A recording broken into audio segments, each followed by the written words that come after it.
First off, I want to give an enormous thank you to all you horror fanatics out there. The amazing support on the previous Darkest Real Dark Web Horror Stories episode was simply spine-chilling. We almost hit 5K views on that narration. You are the absolute best. And now, welcome back to another on-demand, terrifying installment of Deep Web Terror Tales from the Digital Abyss. For this new video, I'm setting an evil goal of 10,000 views and 1,000 likes. Think we can hit those wicked numbers? Before we start, take a quick moment to drop a comment letting us know where you're tuning in from and what time it is there.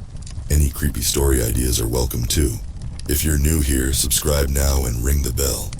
That way you won't miss any scary dark web stories. Okay, get ready to be spooked. Turn off the lights and listen closely. These real dark web tales are super creepy.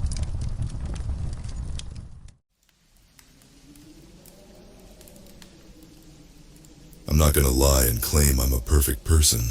Hell, I'm probably not even a decent one. I used to party all the time, got involved in casual drug use and obscene amounts of alcohol. It's not something I'm particularly proud of, but with no family and few friends left to worry about me, I figured why not. I didn't have any plans past high school, so I might as well just enjoy the little time I'd been given on this planet. However, with the illegality surrounding drugs, it means there is some risk getting a hold of it. Usually one has to get involved with sketchy people in strange places. Most of the time, the product is good. After all, the dealers need to keep their customers alive. Still, just getting caught or buying fake stuff was a risk I didn't bother dealing with. Thus, I eventually turned to the dark web.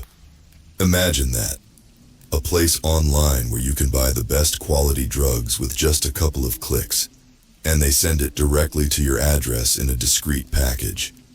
It tends to be pretty safe, and people even rate the various pills, full on with forums to describe each individual experience. As time progressed, a few of the dark onion sites would begin to vanish off the face of the internet.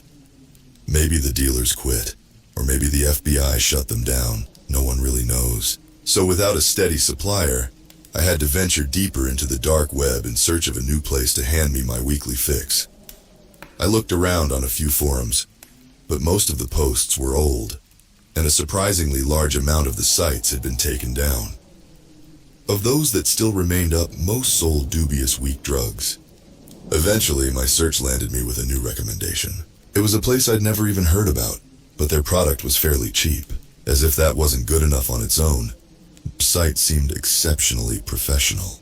It might sound stupid, but if a site presents itself with a good-looking design, there's a bigger likelihood that people blindly trust them. I never claimed to be smart. Yes, I was one of those gullible people, and it damn near cost me my life. The website I found didn't even have a name. It just displayed a logo that consisted of a pill in the center of a bullseye. It only contained a single product, but it alone had hundreds of top-rated reviews, all praising it in various different languages. It didn't seem staged, and I truly believed they had been written by different people. With that, I decided to order a weekend package which held 3 pills. It was the cheapest option based on the amount of pills, and I figured it would be worth a shot. As promised, the product arrived the next Friday, with an ample amount of time before the evening would even begin. I got ready for a night out on the town, and swallowed the first pill with half an hour to spare. Of course, I made sure the dosage was fit for my body weight and previous experiences, knowing the real risk of overdose if I wasn't careful. Then, I left my house, ready to waste another night of my life in darkness. With that, my memories were shattered into a million incomprehensible fragments. Whether I went to a club or just passed out in the street, I didn't know. It was all beyond hazy, a mesh of colors and sounds that didn't convey any meaning. It has stolen even my most basic cognitive functions. The next thing I remember is waking up on hard, rough wooden floorboards. I was soaked in my own vomit, but the utter confusion of where I was overrode my pain. It was dark, which came as both a blessing and a cause for unrest. At least my eyes wouldn't suffer, but it added to the mystery of where I'd awoken. There wasn't much in the room except for a cupboard, a few moldy chairs, and a broken fireplace. The windows were partially boarded up and covered by dark curtains. On the floor lay 3 strangers I'd never seen before. 2 men, one significantly older than myself, and the other my own age, and a young woman looking slightly older than a teenager. I rolled over to push myself up, groaning as I realized just how much my body hurt. "Hey!" I tried to call out, but my voice was too hoarse to produce enough volume. Once I was finally able to push myself to my feet, I took a peek out the window. We were in a forest, and the little room we'd awoken in looked like a hunting lodge. Whether I'd met these people during a party, or if I'd just stumbled into a drug den, I didn't know. Then the girl started groaning, finally regaining consciousness. She looked over at me in slight panic, clearly not recognizing who I was. Then she took a glance at her surroundings and shot to her feet in fear. "Where am I? Who are you?" I backed away from her a bit, giving her enough space to calm down. "Hey, calm down. I'm not going to hurt you. I'm Wilson. I just woke up here. I was wasted last night and can't remember what happened." She thought about it for a moment, before realizing she too couldn't recall anything from the previous night. I was just partying. I don't remember." "What's your name?" "Lisa." "All right, Lisa, do you know where we are?" She shook her head. Her mind was as gone as my own. As we stood there trying to figure out what was going on, the oldest man started to wake up. He had salt and pepper hair, probably in his early 50s. I bent down to talk to him, but as he saw me standing above him, he grabbed my throat, rolled over, and started choking me. "What the fuck are you doing in my house?" he yelled as he crushed my throat. The girl tried to shove him off, but she was too small compared to the massive man. Luckily, her effort distracted him enough for me to push him to the side, just giving me enough time to catch some air. "Stop!" I coughed out. "I'm not trying to hurt you." The man quickly inspected his surroundings, immediately realizing his mistake. "Where am I?" he asked. "We don't know," I said, still out of breath. "Why did you attack me like that?" "I thought I was at home. I didn't even leave the house yesterday. What the fuck is going on?" He took a moment to gather his thoughts, rubbing the heavy sleep out of his eyes. He was a well-built guy for his age, clearly with some experience in fighting. Lisa went closer, ready to introduce herself. "I'm Lisa," she said as she reached out her hand. Adam Morrison, do you guys remember anything?" We both shook our heads. The 4th guy was still unconscious, lying face down on the ground. Adam went over to shake him awake, hoping he held some clues as to what had happened the night before. "Hey man, wake up," he said as he shook him another time. He still didn't react. "Oh boy, that's not good." He then proceeded to turn him over. Lisa and I immediately jumped back in shock as we noticed several bullet holes to his torso. He was dead, and probably had been for quite some time. In addition, there was a note stuck to his corpse. Lisa and I were speechless, but Adam didn't seem all that horrified. He just took the note off the guy and started reading it out aloud. "Thank you for your purchase. Let the games begin." On the paper, I noticed an all too familiar logo. It was the bullseye with a pill in the middle, from the same dark website I'd purchased drugs from. "What, you know this logo?" he asked me. "Yeah, I bought some pills from there a few days ago." "I did the same," Lisa said. The man sighed. "I guess we're all in the same boat then. Whoever these guys are, they're not just drug dealers." "What do they mean by games, though?" Lisa asked. "I'm not sure yet, but..." He was interrupted by someone knocking on the door. We all jumped back from the sudden noise, but none of us dared open up. 3 knocks were all we got before a paper slid in under the door. Adam rushed to pull open the door, but there was no one on the other side. All that lay before us was a dense forest through which someone could easily vanish within a second. We'd basically have to crawl to get through it. He picked the note off the ground and started reading. "Dear users, thank you for participating in the yearly hunt. You have 24 hours to escape the forest, or you will be eliminated from the game. Hunters have been dispatched to track you down. Good luck." He handed the letter to me and I read over it again. Just like the previous note, it held the same logo. "What the fuck are we going to do?" Lisa asked on the brink of tears. Adam went from window to window, making sure the rotten blinds and boards were properly covering them up. "We're going to get the fuck out of here. But first, you need to get out of the neon yellow top of yours," he said as he pointed to Lisa. "What? We need to stay hidden. These bright clothes won't help." He went to the nearby closet and started rummaging through it. Within seconds, he found some old jackets and shoes that were wet and partially broken down over time. "Put these on." My clothes were already fairly dark, as were Adam's. He seemed experienced, which gave me a minor glimmer of hope. "Are you sure about this?" "Beats staying here and getting slaughtered." We didn't need any further convincing. Adam seemed to be the only one with even the faintest idea on what to do.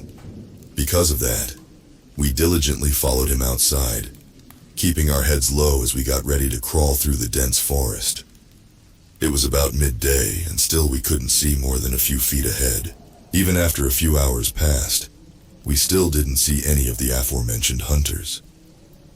Still, Adam kept telling us to keep quiet, and to only step where he did. Lisa struggled to keep up, as she had replaced her high heels with shoes that were 2 sizes too big for her feet.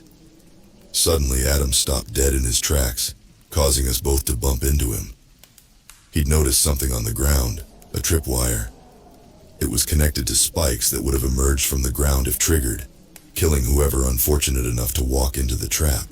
"How the hell did you see that?" "Don't worry about that. Let's just say I have experience with it." The day went on, and my legs were getting to the point of total collapse. Adam kept looking up at the sky, but the clouds had since fallen away behind a thick layer of dense clouds. "Where are we heading?" "South, I think, I'm not sure." I was exhausted, out of shape, and hungry. Lisa didn't fare much better. She sat down to take a break, which seemed to annoy Adam. No sooner had she stopped moving, before we heard a brief whizzing sound, as if a bee had flown by at incredible speed. "What was—" I tried to ask. "Get down!" Adam screamed. Another whiz was heard, followed by a hole produced in the tree behind us. Splinters exploded from the hole through the air. "Shit, shit, shit!" I screamed as I realized someone was shooting at us. Lisa got up to run in panic. Adam called for her to get back down, but it was too late. Several more bullet holes were created in the scenery around her as she ran, none even close to hitting her. It was almost as if they weren't aiming at her. Instead, they just let her keep running. She didn't get far, before running into a trap hole in the ground. There she fell about 4 feet onto several spikes sticking up from the ground. I didn't dare look down in the hole, but I heard her hopeless screams. We couldn't help her. Still, I instinctively wanted to get up and check on her, but Adam held me down. "You want to die?" he asked. "Just stay close to me, we need to keep moving." We basically crawled away from the gunshots, but just like with Lisa, none of the bullets even came close to hitting us. It felt more as if they were hurting us in a certain direction, but I wasn't going to stick around and find out if that was truly the case. "What about Lisa?" I asked. "She's dead, keep moving." We spent minutes crawling before reaching a hill. Once we'd gotten halfway down, the shooting stopped. Adam pulled me to my feet and we kept running downwards. At the end of the slope, we finally found a clearing leading out of the forest. "We got out!" I almost screamed in victory. But then I noticed something in the tall grass. About a dozen darkly dressed men stood up, each wielding a rifle. They laughed at us as we retreated back into the forest. They didn't even raise their weapons, they just laughed and waved as we kept fleeing. One of them even gestured for us to keep running and held up 5 fingers to signify how much time we had left. We escaped from the open fields, back into a forest constantly growing in density. There were no bullets flying by, but we both knew they'd follow us where we went. We needed to get out of the forest, but neither of us knew the way. Then we saw it, a mountain in the distance, only an hour's walk away. But the closer we got to the mountain, the darker it got. The clouds above were thickening, and the dense treetops blocked out every bit of light we could receive. Before long, it would start to rain, a prophecy foretold by the howling wind that accompanied us on our journey. In the dark, I kept stumbling over roots sticking up from the ground. I told Adam to wait, but he couldn't hear me over the howling wind. As I got back to my feet for the third time, he was just gone. I kept wandering on alone, calling out for him. Then, I almost fell into a deep pit dug into the ground. Inside lay several dozen corpses in various stages of decay. Then it hit me that the hunters wanted us to go here. They needed us to see this pit, so we could know what awaited us when we inevitably lost the game. "Adam!" I called out, but through the developing storm he couldn't hear me. I just kept walking, watching as darkness overwhelmed my surroundings. I started to hear twigs breaking around me, something stalking me almost in absolute silence. Then something caught around my leg and I came crashing down to the ground. It was a tripwire, but no trap had been activated. I let out a mild sigh of relief when I heard someone call out for me. I looked to the side to find Adam nailed to a tree by the trap that had been activated. He'd tripped it before me, causing him to get impaled by metal spikes. He couldn't move. He was too wounded. "I found the exit, but I got careless," he groaned. "Oh, God," I said, as I tried to pull the spikes out from his abdomen. It was a futile task. He was pretty much nailed to the tree. There was a cave in the wall behind me. Adam pointed to it with a trembling finger. "Just go," he let out in merely a whisper. With that, he let out his last breath and drifted off to eternal slumber. Without hesitating, I started running into the cave. Once inside, I had to rely on my other senses to get through. It was pitch black, but the draft produced meant there had to be an opening on the other side. I felt my way along the walls as I heard footsteps behind me. I just kept going as fast as I could until I finally saw the light on the other end of the tunnel. Then I ran again, my lungs burning and my legs wobbly. I couldn't see any rain on the other side, but the storm might just be trapped on the other side of the mountain. There were footsteps following behind me, followed by chuckles that echoed through the save. I had to keep going. I couldn't give up. Then I finally entered open space again, just in time for my legs to give in. I was out from the mountain, and in front of me lay nothing but empty, open fields. I tried to crawl, but I was too weak. I just turned around and saw 5 men in dark clothing come outside, each of them with a rifle. One of the men raised his weapon, ready to fire upon me, but one of the others stopped him. "Stop," he said. "He found the way out of the forest. The hunt has ended." They chuckled again, before returning into the cave. For them, it had just been a game, a hunt that they'd already gone through 100 times before. I was just a random victim that happened to purchase a drug off their website. It took me another 3 days to traverse the massive landscape and find the nearest town, but the hunters had at least let me live. Once home, I called the police, told them everything that I knew. Of course, the website had been removed by then, and I couldn't for the life of me find the forest they'd previously chased me through. Officially, no one has gone missing because the people chosen for the hunt were people who wouldn't be missed, including me.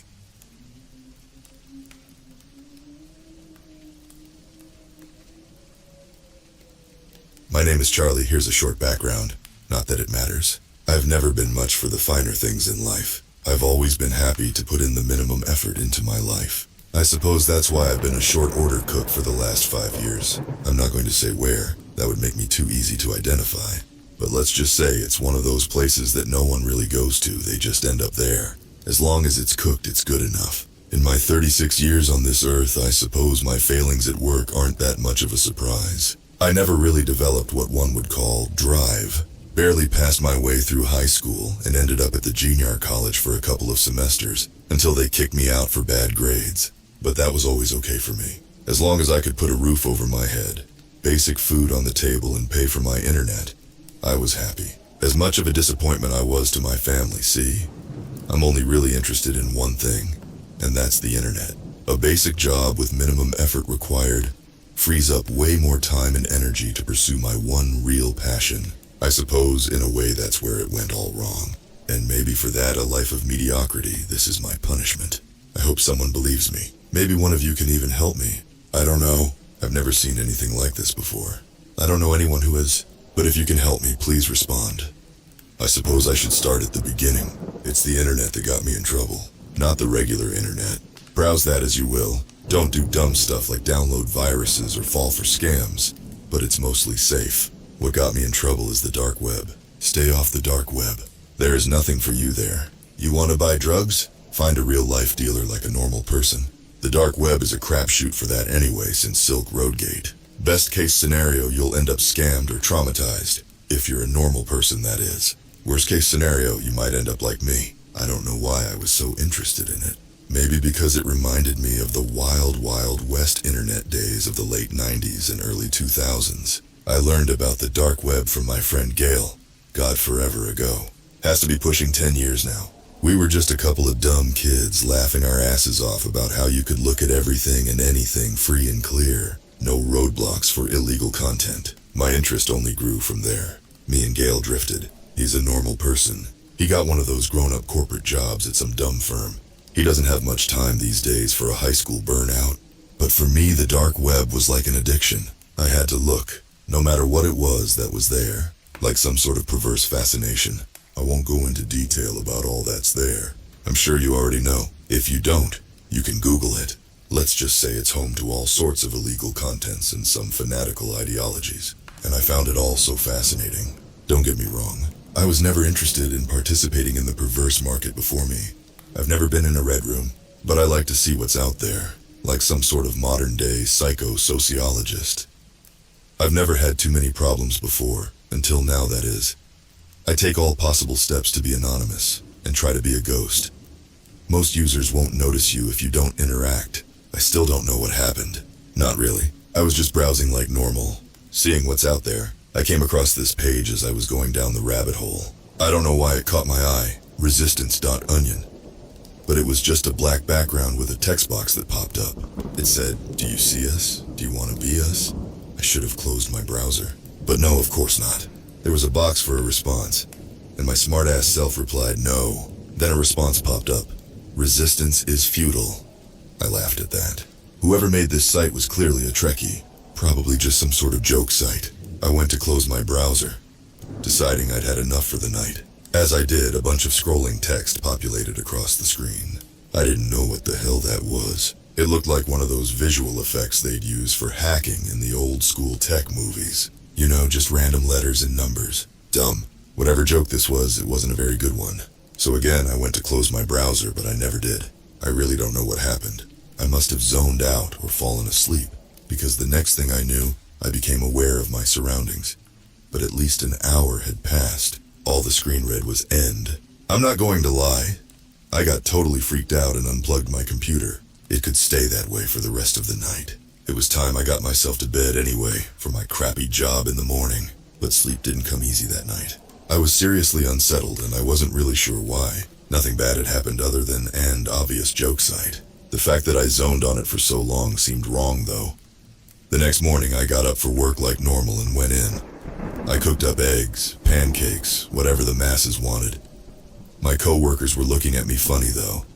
Ed in particular. He was a pretty hardened kitchen vet and not much got under his skin. I'd finally had enough of his side glances. "Dude, what?" I asked him. "Stop talking about this cool new vegetable website I just have to check out. I'm not interested. You know I don't buy anything online." He growled at me, in true Ed fashion. "Ed, the fuck are you talking about?" Was he finally snapping from the decades of crappy kitchen jobs? Was he about to go postal on this place? "Charlie, you keep talking about some kind of garlic website, and how I've got to check it out. I don't know what a garlic website is, but I just buy stuff at Walmart like a normal person." I didn't know what the hell he was talking about. I hadn't said anything about a site. I would never, not to him anyway. Ed can barely read his email, and God knows I didn't have the time or energy to explain the finer parts of the sires I visit to him. So I did what anyone would do, and avoided the loon for the rest of the day. Hopefully he'd be normal by tomorrow. However, not that much later, the manager called me into her office. Oh God, what kind of nonsense had Ed said to her? "Charlie, I've gotten quite a few complaints from your co-workers that you won't stop talking about some soft of website. Now, I don't know what you're trying to pull, but this is a place of business. I know that influencers and promoting is all the rage these days, but I just can't have that here. The whole kitchen and waitstaff has been distracted all day. Now you need to go home and get yourself together. Come back tomorrow ready to work." Her normally soft-spoken self commanded. I stared in disbelief at my manager, Sharon. I'd never known the young woman to be unreasonable before. But how could she be listening to this hogwash? It just can't be true. But Sharon. "Don't but Sharon me," she interrupted. "I can't have this here. If a customer overheard and complained to corporate, what would happen? That would reflect badly on all of us. Now go home and get whatever this is out of your system." Nothing more to say, I suppose. So I walked off to clock out, and me on my way. At home, I turned my computer back on. Maybe I could unwind on the internet. The regular internet. I've had enough dark web for the moment. I booted up, all seemed well.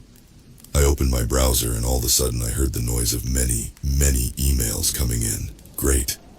What now? I opened my email from my browser bar and it looks like everyone in my contacts list just about had messaged me. I open a few and it's all messages like WTF, and this better be a joke. I look at the chains. Apparently I had sent a message to every single person in my contact list. Some sort of video. I play it. It looks the same as the code scrawl that I watched last night on that dark web page. Fuck, I had to have a computer virus. How could this happen? I was so careful. I spend the next several hours replying to the most important people that I was hacked, and to not watch it. Unplugged my computer and sat there wonder what the fuck was going on. I was going to have to get a new computer, that was for sure. Hopefully I'd done enough damage control just now. I thought maybe I'd just watch some YouTube on my TV. Oh fuck though. I couldn't be sure using my internet at all would be safe. With that thought, I unplugged my modem and router. I guess I was in for a long night of going to bed. Sleep didn't come any easier that night. In the morning, I got ready for work again and went in. I was determined to say as little as possible to anyone and everyone. I thought I did well. But an hour into my shift, my manager Sharon called me into her office again. "You know, Charlie, I thought you understood what I was telling you yesterday. Not only am I still getting complaints today, now Ed can't stop talking about this website of yours too. That's it. You're fired," she exclaimed at me. I was stunned to say the least. I didn't bother arguing. How do you argue with crazy? So what could I do? I stormed out. As I was leaving, Ed called after me. "Hey buddy, make sure you check out Resistance Onion. It's so cool. You have to check it out." With that, my blood ran cold. There was definitely something very wrong. Ed would never get on the dark web by himself. He can barely work email. God, I hope this wasn't something originating from those email shenanigans I found yesterday. But then it dawned on me that I didn't even have Ed's email. I raced home and slammed the door behind me. Got out my cell phone and opened up the recorder. I recorded myself going on about my favorite movies. Just a sample. I played it back. And hear myself start talking about some B-rated slashed. But abruptly that stopped, and I started talking about that motherfucking dark website. How? How could I do that without even knowing? I took off, got in my car and started driving. Ended up at some seedy motel. The whole way there I heard my phone going off. Emails, texts, voicemails. Got myself a room. The clerk was staring me down the whole time. I obviously got the point across that I wanted a room, but God knows what else I said. I sat on the bed and opened my phone. Every fucking message was about Resistance Onion. Seems like everyone I'd ever been in contact with was sending me a message about the same goddamned website. That brings me to the present. I posted this on Reddit hoping someone out there knows what's going on and can tell me how to fix it. I don't know how much of this story we'll get though. I'm not sure what the rules are here for spreading this thing. Best I can tell, it's some sort of virus. God help me, I think I have a computer virus. I don't know how that's even possible, but I don't know how else to explain it. Seems to be extremely contagious. The phone to my room just rang. I didn't pick up. I'm scared to answer it. Please help, and I'm so sorry.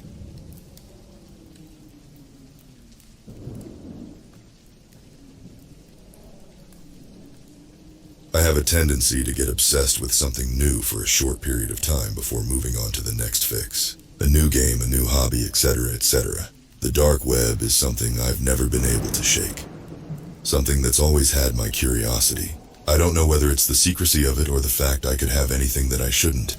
but after a recent experience, it's something I wish I never got so obsessed with. One night, me and a friend, we'll call H, had a night without our other half, and took this time to have a well-overdue catch-up over some beers. Everything was going well. It had been a while since we'd had a night like that with us both getting older. I don't know how, but the topic of my mentioned obsession, the dark web, had been brought up with us having a fair few units of alcohol in our system. I decided to lift the lid of my laptop and load up the Tor browser and do some drunk exploring. I've only ever briefly explored the depths of the dark web once. Maybe that's where my obsession stems from. We'd been searching for a good 30 minutes before we found one link that piqued our interest more than any other. It read, "Make a miserable life." It's slightly worrying that we didn't hesitate to view this one. A site popped up, a very simple interface with the title at the top, a logo at the bottom, and multiple text boxes in between, all of which were fields for someone's personal data. On the right was a short description of what they offer. It read as followed: wanting revenge, wanting to see someone at their lowest, everything they have ruined beyond belief. That's what we're here for. Surely they can't do too much, was a thought I wish I never made. Probably due to the Dutch courage, I decided it would be a funny idea to test this service with myself. I filled out my details and transferred the Bitcoin to make the payment. Cheaper than I expected, I now just had to wait and see what happened. I woke up the next day to my phone ringing, slightly hungover and still half asleep. I stretched to answer the phone. My boss? Hello? I answered slowly. It was rare my boss rang at all, let alone at 8 a.m. on the weekend. I'm sorry for this, but your actions from last night have led me to have to release you from your position. You need help. The phone ended. Left confused and rather frustrated, I messaged H to see what happened. The message didn't go through. I tried to ring, straight to voicemail. Strange. I go turn on the TV and make myself a coffee in hopes for some more energy. The news displays a headline. A male in their 20s is currently wanted by the CIA. Videos have emerged of the male slowly torturing another male by the name H, as well as multiple little children. Taken aback, I take a step towards the TV. It flicks to a picture of the male. It was me there on the screen. A loud knock at the door took my gaze off the news. I peeked through my curtains to see almost hundreds of people, including who I thought was friends and family, holding posters wishing me dead, with some of them armed with bricks. Not knowing what to do, I ran upstairs. Petrified, I opened up my phone. The videos from the news everywhere, quite clearly showing me torturing my best friend, along with several children I have never seen in my life. An email comes through. Thank you for using our service. The misery has been delivered. We hope you're satisfied with the results. I haven't left my house yet, and I know if I did, I wouldn't be given a chance to return. That's the last time I ever record my favorite obsession.